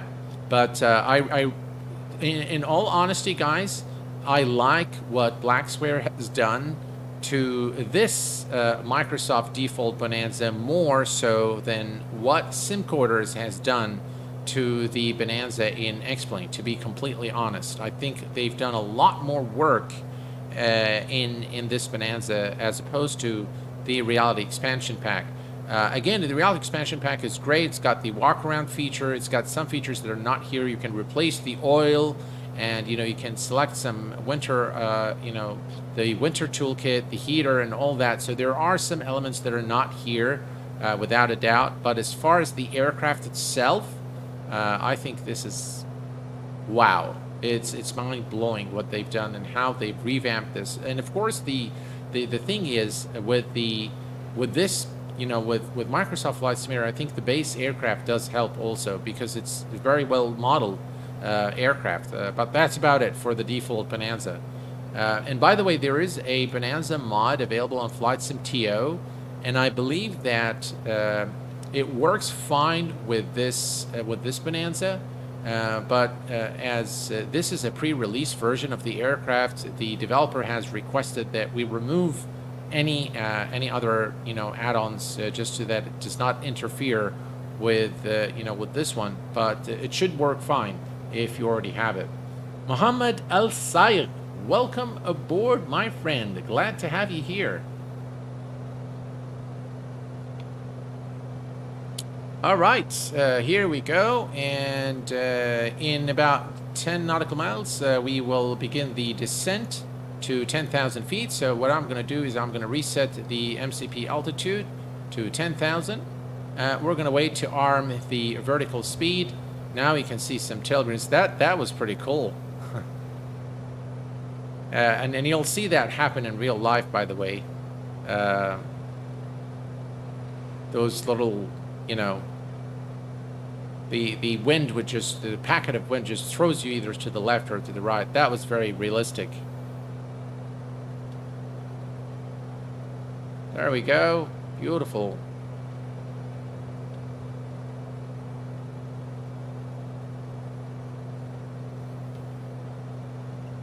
We're looking good.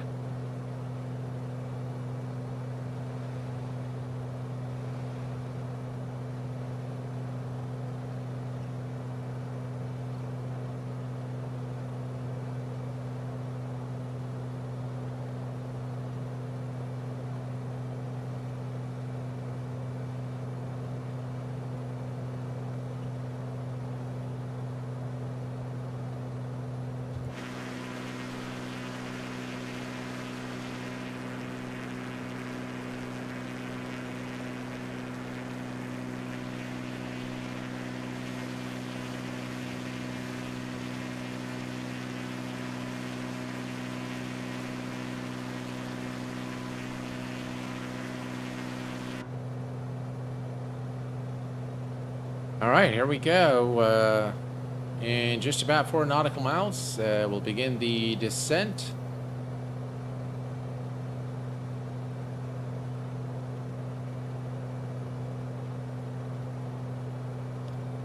You should fly around Colorado Springs sometime in this sim. Extremely challenging flight environment. I take off from 66,800 MSL when I go flying in real life. Oh, that's cool, Carl. Thanks for that. I appreciate it. I will definitely consider that in the next flight we do in Microsoft Flight Simulator. Power sim could be a silly question here. However, simulated workload comparison between the Bonanza and the Cessna 310R. I would say that they are probably the same. I think it depends on how familiar you are with the aircraft. But I think they're probably the same. All right, we're going to zoom in a little bit here. And here comes our turn. And we're going to arm as soon as we are level again, we're going to begin the descent. It's about 27.1 nautical miles, so should be sufficient for us to clear the 3,000 feet.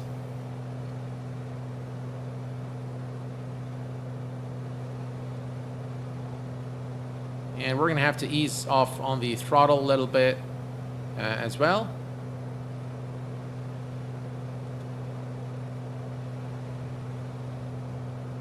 Excellent. All right, and we can arm vertical speed now. So we're going to click here, and now we're going to descent at about 800 feet per minute. There we go.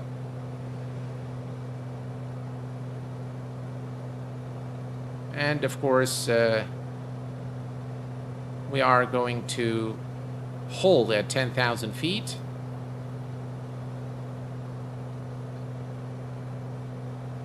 The King Air is definitely more busy for sure.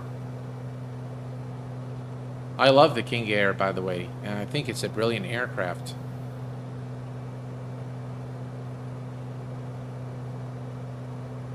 Right, we continue the descent now towards Reno, ladies and gentlemen. The airport is now to our left, a little probably on that side, maybe somewhere over here. We should be able to see it on the map momentarily as we descend from Caxel to 10,000 feet, we should actually pass by the airport. See, we have to ease off on the throttle a little bit, just to make sure that we don't exceed the maximum speed.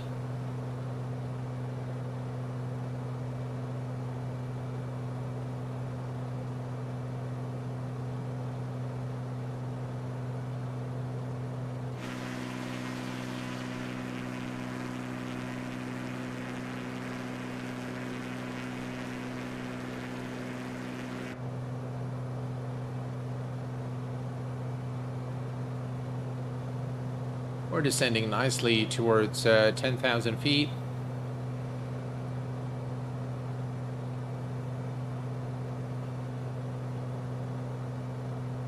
Very lovely terrain around the approach here into Reno.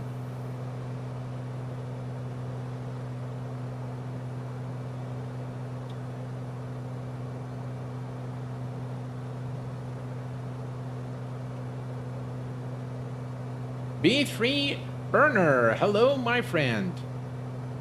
Airport elevation 4,400, Captain. Thank you very much, Peter.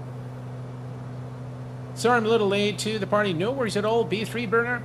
I'm glad that you're here now.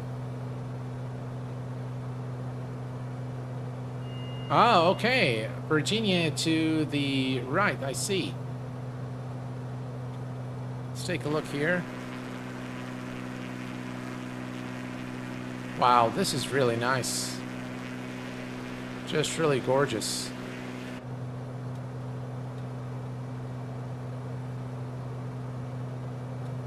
All right, we are almost at 10,000, so we are going to turn on the, oh, not taxi, landing lights on.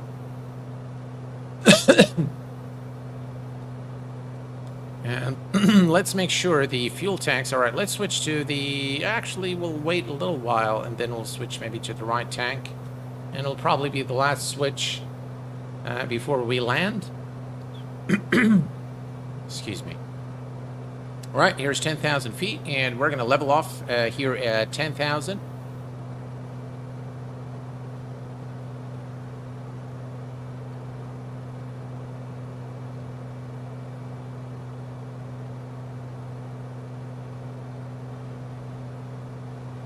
Excellent. And 6,800 is right here. So we'll go to about 6,000 feet, 6,900. I know there is a little bit of a, there are some mountains on our path to the airport, so we need to be a little careful about that. But yeah, we should be fine. But we are now at 10,000 feet. We are looking good.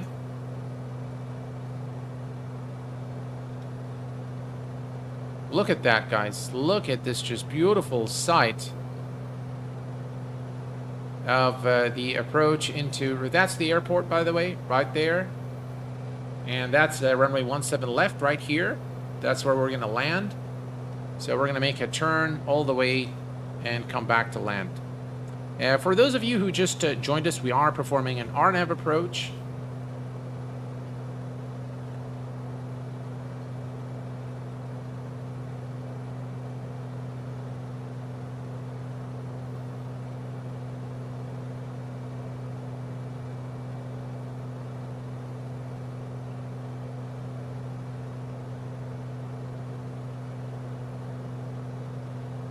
We're looking good.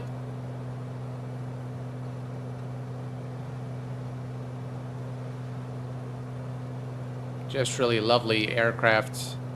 It's been immense fun flying the Bonanza, the analog Bonanza by Black Square. And again, many thanks to JustFlight for providing the channel with a preview copy here to showcase. How do I have the checklist? Well, Mohammed, the checklists are available both in the manual, but they're also available here in Microsoft Flight Simulator. So this aircraft has the fully integrated checklist here, as you can see. Everything here is rough running engine failure. All kinds of checklists are available for you. You can go through all of them, as you can see, all the way to shutdown and securing the aircraft. So everything is there. There's the oxygen should be off, so we are below 10,000 feet. So we're going to turn that off. All right. And pitot heat, no, we don't need that. Propeller heat is off. All right, so actually we don't need that. We don't need that. Cabin heat will keep for now.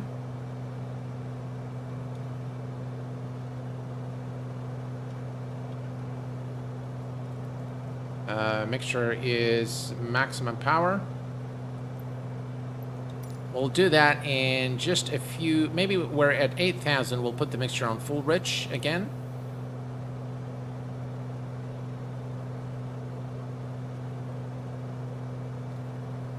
All right, so here is, this is another 10,000 feet here, so we're gonna maintain 10,000 to the next waypoint, and then we'll begin the descent towards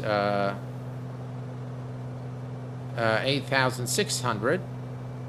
And then finally, we're going to go to 6,900 feet.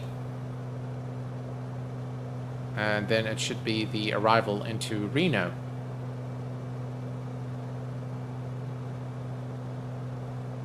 Mr. Newbie, 737 or A320. I think I've answered that many times, but yeah, 737 for me for sure.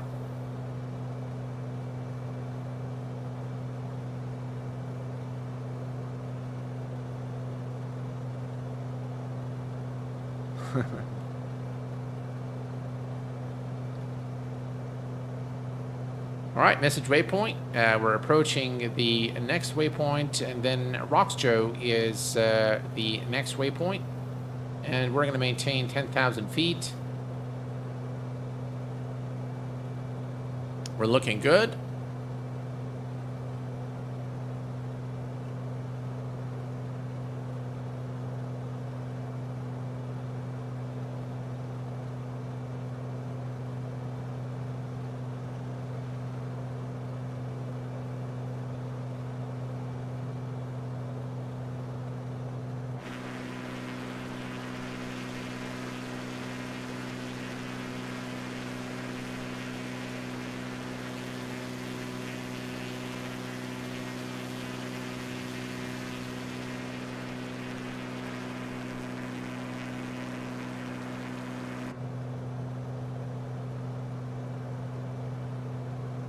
All right, so we are, let's go back. Let's see. Let's zoom in. All right, so we are just about 6 nautical miles. Let's go ahead and reset this to 8,600. So 8,600 is set. Excellent. And of course you can see why we have to be very careful with our altitude here because all the mountain range. And I think we can go ahead and arm this, and we're going to descend again at about let's see, 800 feet per minute descent rate. Excellent. We'll ease off a bit on the throttle.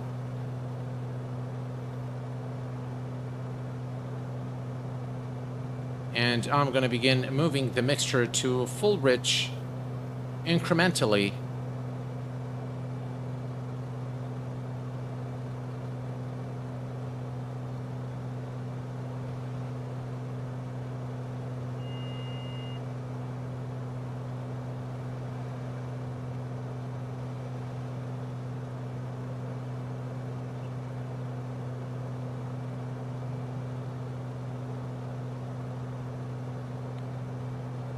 Very lovely approach into Reno. Again, of course, we can expect some turbulence here as we are now surrounded by the mountain range.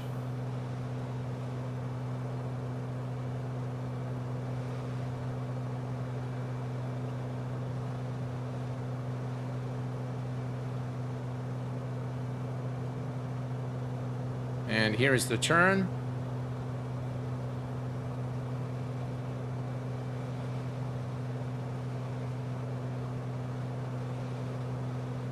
And let's go to 7,800.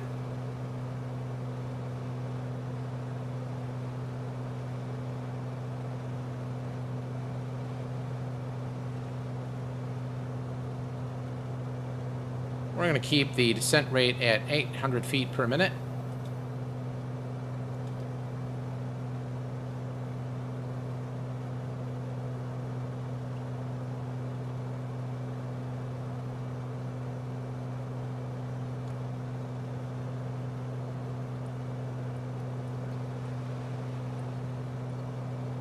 There we go. We're looking good.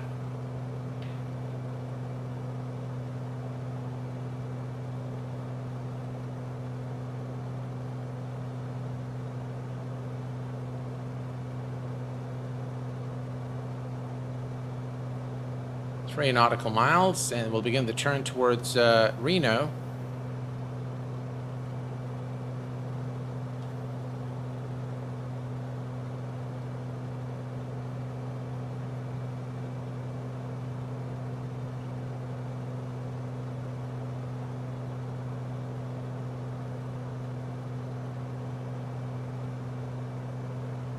Excellent.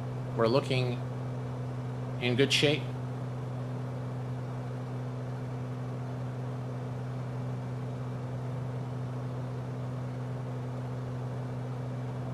No worries there, Carl. If it's the doorbell, I hope it's something good, if you know what I mean. All right, here we go. Here is our turn towards Reno. And we are now very close to the airport. We are at 7,800.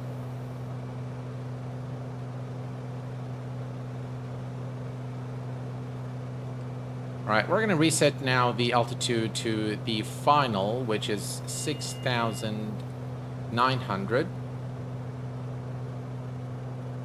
And we'll begin the descent shortly. All right, one thing we can do is we can come to the flight plan. Let's go to procedure, and we're going to say activate approach. There we go.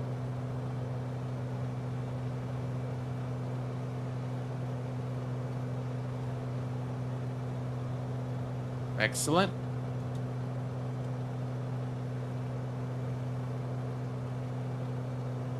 And we can also go to approach right here. And we're going to descend to 800 feet per minute.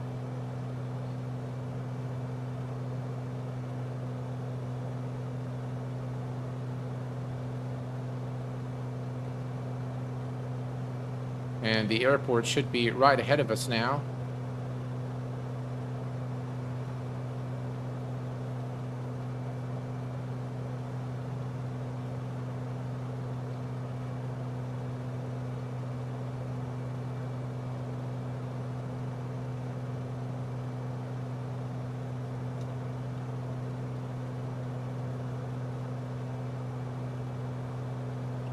I still don't have a visual, but if I'm not mistaken, the airport is somewhere over there.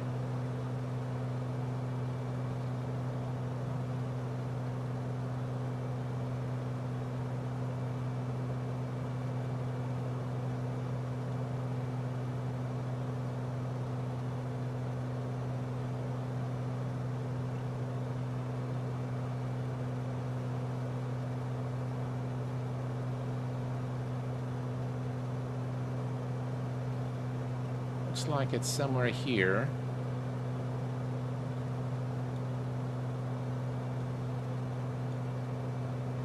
Kind of steering off. All right. Well, that's okay because we can. Let's see here.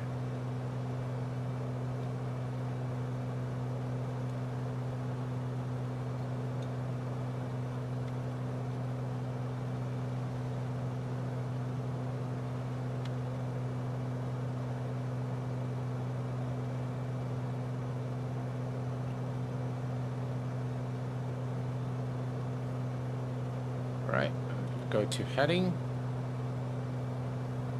The airport is there.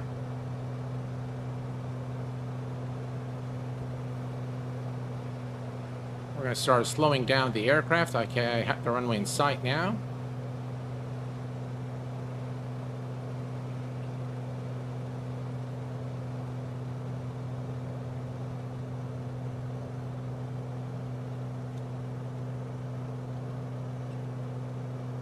Brilliant. 120.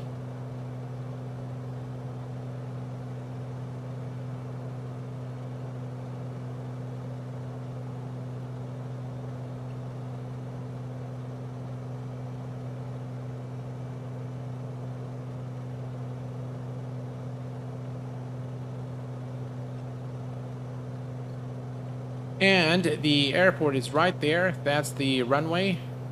So now we can go to the approach. Where is the approach? Approach right here.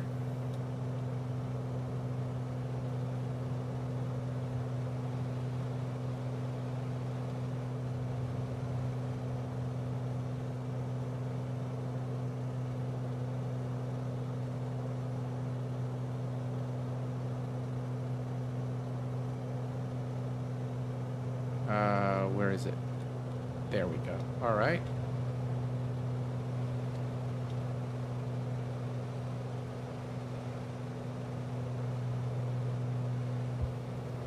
All right, I'm not sure what's going on with the... I'm going to go ahead and disconnect the autopilot, and we'll just hand fly the approach from this point forward.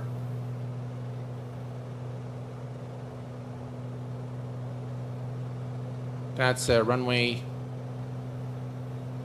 Right, let's go a mixture full rich. And we have the runway in sight.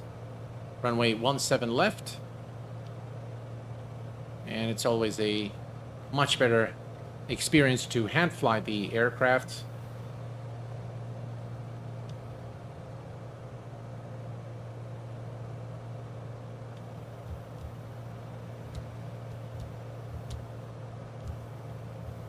We'll set the trim. Our speed is good.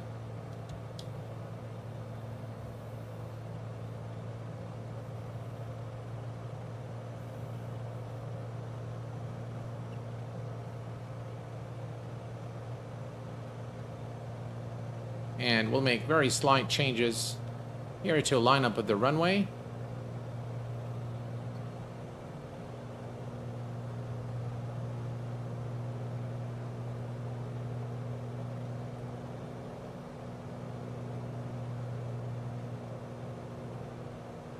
Right, and at this point we are going to lower the landing gear. Landing gear coming down. Flaps set to approach flaps.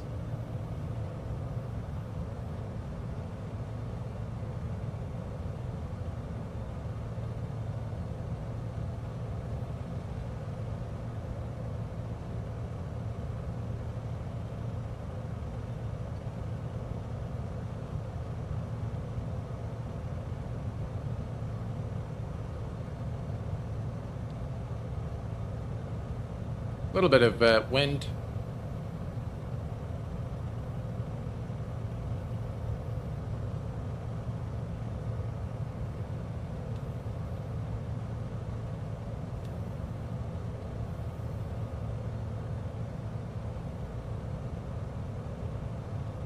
We're looking good. A little too high.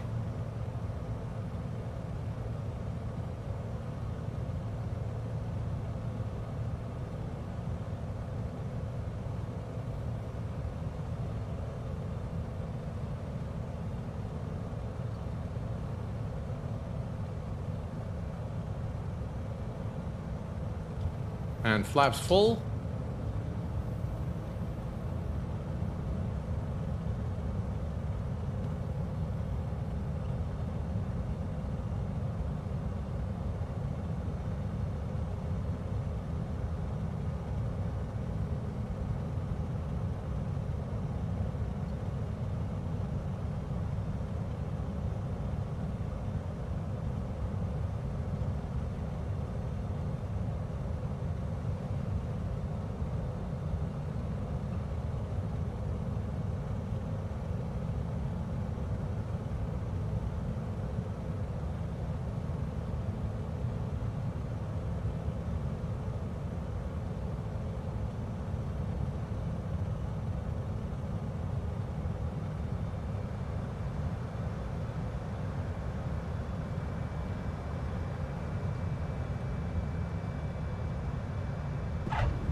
And ladies and gentlemen, welcome to Reno in the state of Nevada.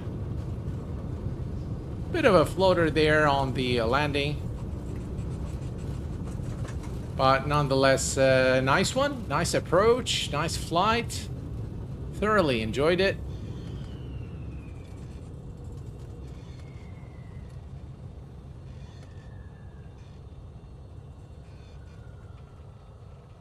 And let's lean the mixture for taxi.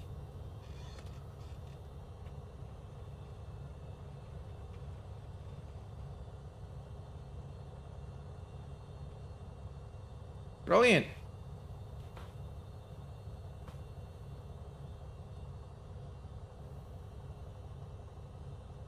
Thank you very much, Ryan, Samad, James. Thank you, guys.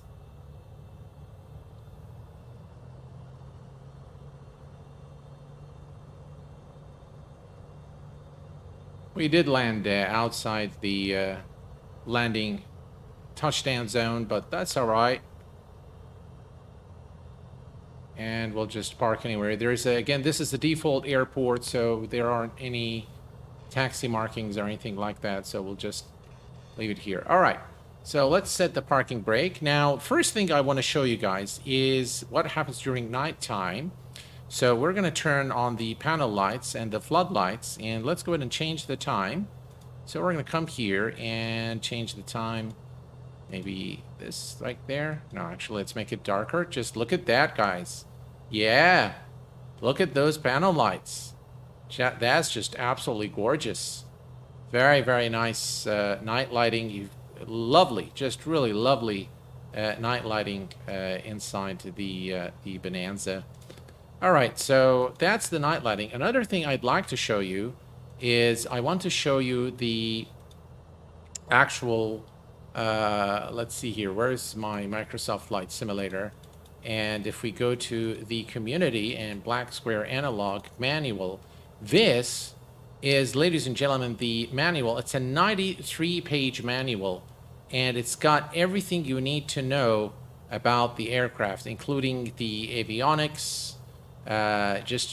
Everything you need to know about the aircraft is very detailed and written in a very simplistic manner to help you understand a little bit of history on the aircraft as well.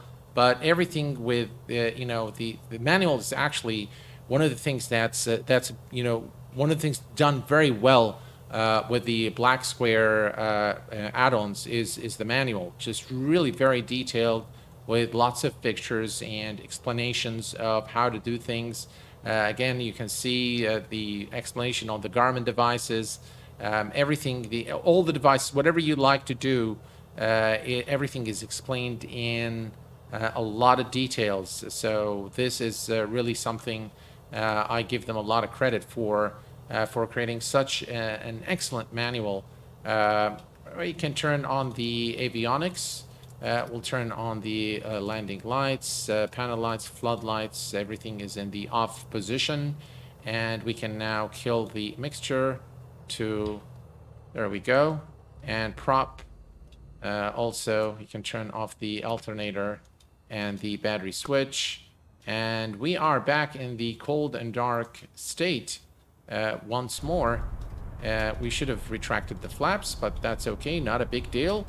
But yeah, I hope you guys enjoyed this preview look at the Bonanza. Do you recommend to buy? Marco, this is a recommendation on day one.